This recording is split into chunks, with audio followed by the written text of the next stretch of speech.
Hello students, on this video I'm going to perform the addition of these two terms that come from the problem 14 on the Handout 5A or the review before the midterm exam.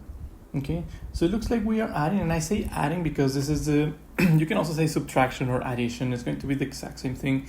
It depends on how you see this. Okay, so you can see this problem as two different ways. That's negative 7x to the power of 7 minus 2x to the power of negative 7, or you can also see this as an addition of negative 7x to the power of 7 and negative 2x to the power of 7. It's the exact same thing. It depends on how you want to see this, okay? So I'm going to see that as two terms that are together, standing right next to each other, and they have the same negative sign. They're both negative terms, right? Negative 7x and negative 2x. Since those are like terms, what is a like term? It means that they have the same variable, and those variables also have the same exponent. So that is a like term.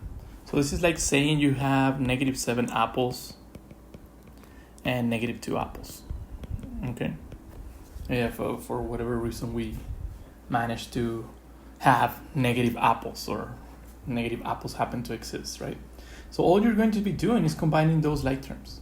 Okay, and combining those like terms is combining the constant that you have in front of them and then giving it the variable with the same exponent that you have in there. Okay, so let's go ahead and combine the variable that I have. I'm just going to delete this apples example.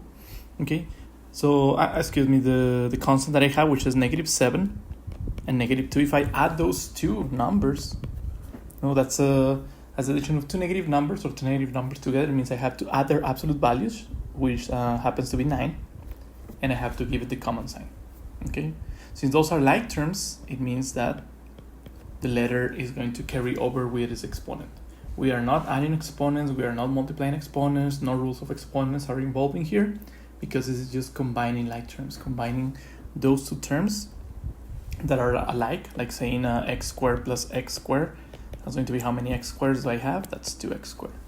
Okay, or if you have a 2y cubed plus 5y cubed, that means you are combining those like terms.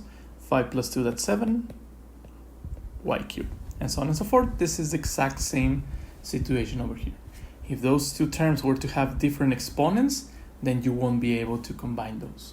Okay, so the result should be negative 9x to the power of 7. Make sure that you subscribe to my channel and let me know if you have any other questions.